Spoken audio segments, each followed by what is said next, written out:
Hello and welcome to another episode of Video Game Player Makes Videos about video games and what he has been playing.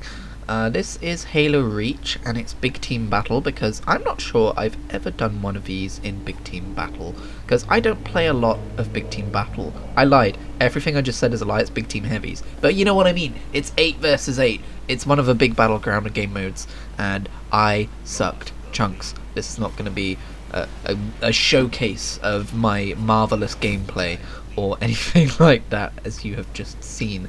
It's more just going to be there were funny moments in this recording, like me failing spectacularly or vehicles acting interestingly, stuff like that.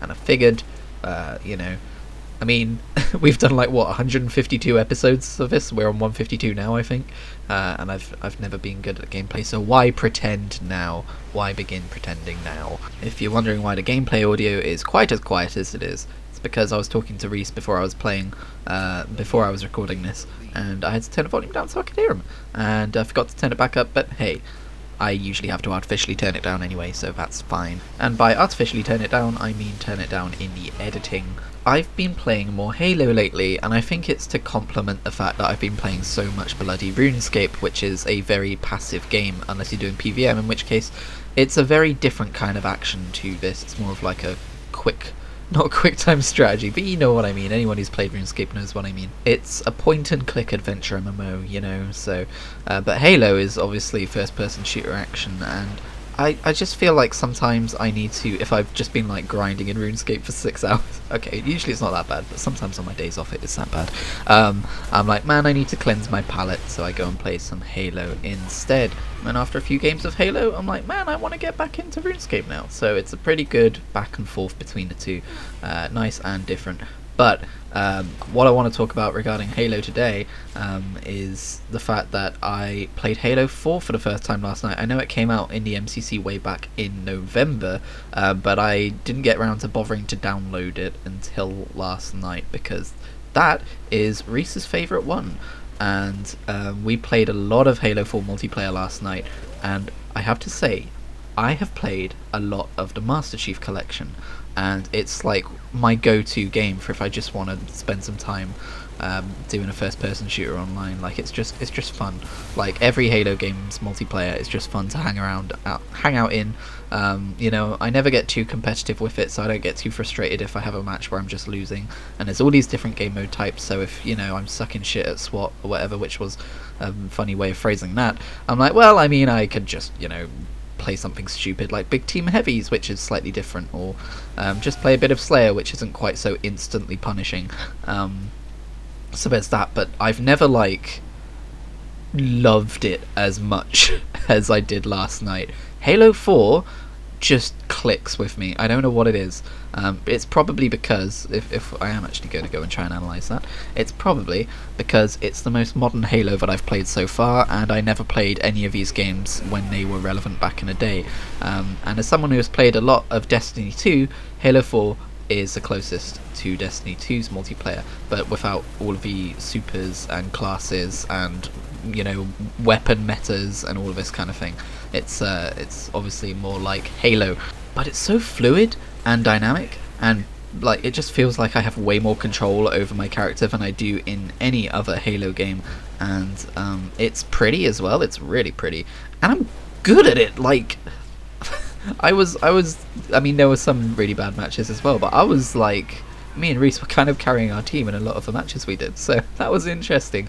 I was like, for some reason, this is the Halo that I'm decent at, and I wouldn't be surprised if it's next week's episode of A Weekly Waypoint in the background, and you'll get to see that I'm just lying tremendously, and that I'm actually not good at it in any way at all. But for me, by my standards, what I'm trying to say, like, I'll never be as good, I think, at anything as I was at Destiny 2 at my peak, because I was getting like up to 42 kills and like 5 deaths in some games, which is like, I mean, that's pretty good. But I remember this one night in particular where I was just popping off like match after match, and Reese was like, "Oh, you okay?"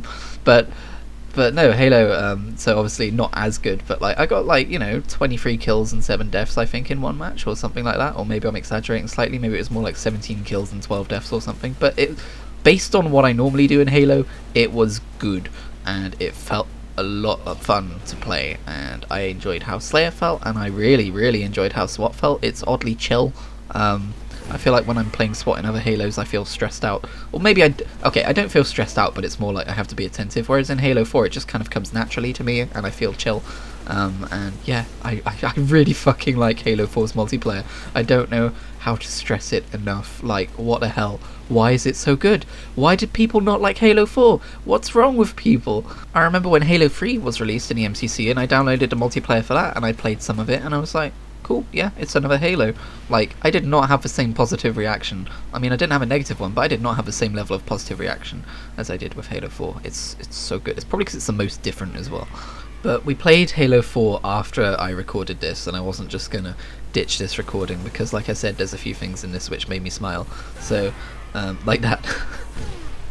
I think the reason I like Halo so much is because I can laugh when I die, instead of getting pissed off about it. Also, yeah, I totally nearly killed that guy because he's invisible. That's how attentive I am. But yeah, I recorded this before I downloaded Halo 4, so I was like, yeah, so probably Halo 4 next week. You can also expect a Halo MCC shenanigans video very soon, because I took a lot of clips from our gameplay. And on one last Halo related note, I just started playing the Halo 3 campaign, because obviously I've played Halo Reach 1 and 2, and for some reason I was holding off on playing Halo 3, which is, I feel like, the most famous one for how much people liked it and how much hype they had for Halo at the time. It was like the pinnacle of Halo.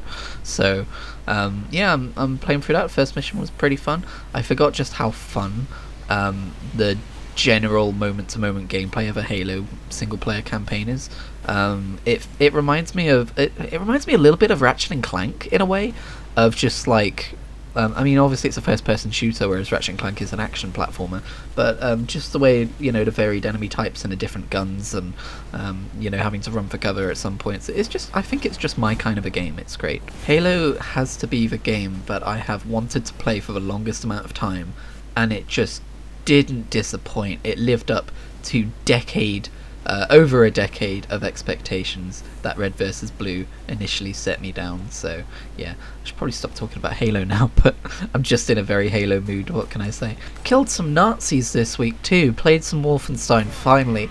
I've owned Wolfenstein for a long ass time, and I've always meant to play it. I think I've installed it and uninstalled it a few times, but now, like, that the entire series bar 2, which I'm sure will be coming eventually, is on Game Pass, I was like, well, now is a good time to try it out. And it is a good game. It is fun. I enjoyed it. I enjoyed my time in it. I played through the first mission, and I played through the first half of the second mission, and I really like the way that they like have these maps and like these secrets to find, and you pick up health and armor, and it feels very retro. It's like Doom 2016 before Doom 2016 was a thing, where they were like, hey, this stuff can still work in modern games. And I also really love alternate history stuff, so the fact that it's set in 1946 and Hitler's still alive is really interesting to me, and I have no reason to not still be playing that game. But I don't know, it's one of those games that I was like, that was really fun, and when I turned it off I was like, oh, I don't think I have any intention of picking it back up for a little while. So in fact, it's kind of what spurred me on to playing more Halo and doing the Halo 3 campaign. I think maybe the fact that I'm in such a Halo mood is at odds with a Wolfenstein kind of gameplay. Like, I don't know how to phrase it, but like, I'll be returning to it. I might not even uninstall it. This might just be like, I come back next week and I'm like, whoa, I played more Wolfenstein and now I'm totally into it. But something about it, I think, maybe it's aged a little bit since it first came out, or maybe I'm just more in a Halo mood and I'm just going to be playing Halo 3 instead for a bit. So there's that. It's weird as well, because like the environment detail in that game still looks really good. The character detail, not so much. I feel like games are aging in a really weird way nowadays, because we've hit a kind of point where it's hard to make it look too much better than it already is. Like, this is Halo Reach, and sure, while it's had some small graphical enhancements for PC, it hasn't had much done to it, and I think this still looks phenomenal.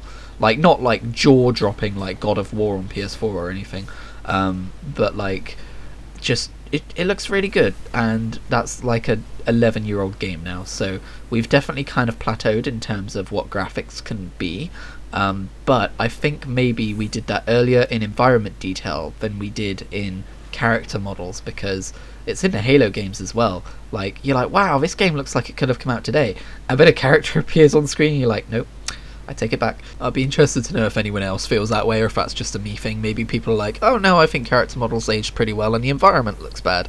I don't know. I guess I could talk a bit about RuneScape. I streamed some RuneScape yesterday. It was almost a 2-hour stream, except there were a couple of breaks in the middle there, unfortunately.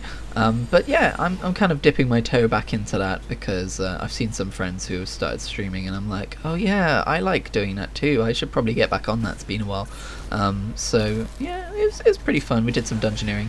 RuneScape's a weird game to stream though, because there's some very repetitive stuff in that game that you do not want to stream. I think it's okay for edited content because you could just not record those bits, but for streaming, like if you're gonna watch a 2-hour stream of someone chopping a tree for wood, I don't know what you're doing. Because the only way I can get through that, and I mentioned this on the stream, the only way I can get through those gameplay points is by personally like listening to a podcast or watching a video while my character's chopping away.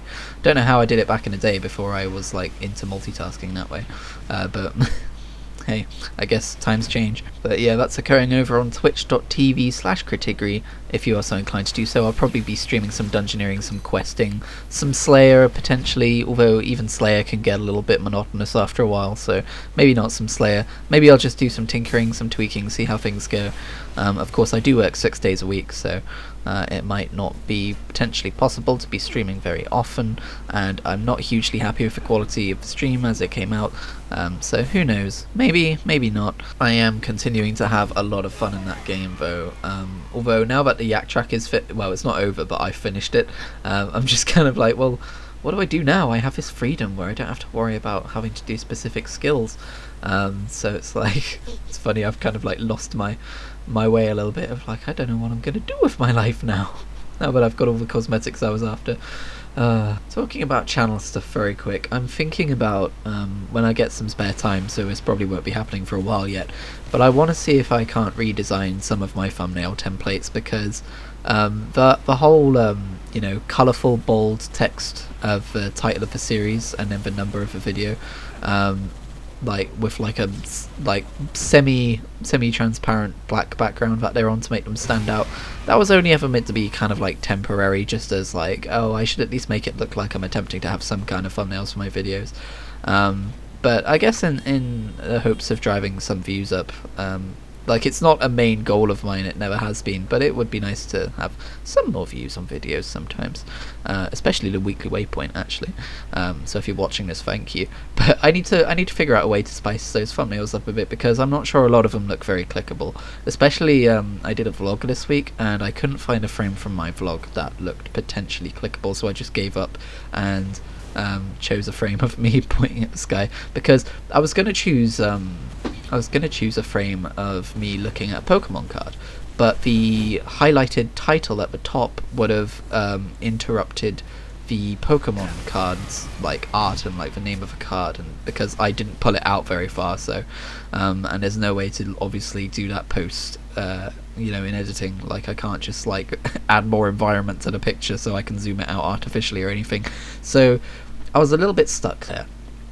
And it actually happens more often than, well, it just happens fairly often. And I was going to say more often than you'd think, but I don't think anyone thinks about me making my thumbnails.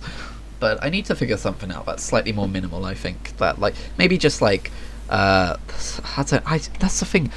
Graphic design is not my passion. I have zero talent for it, as you can probably tell by looking at my channel.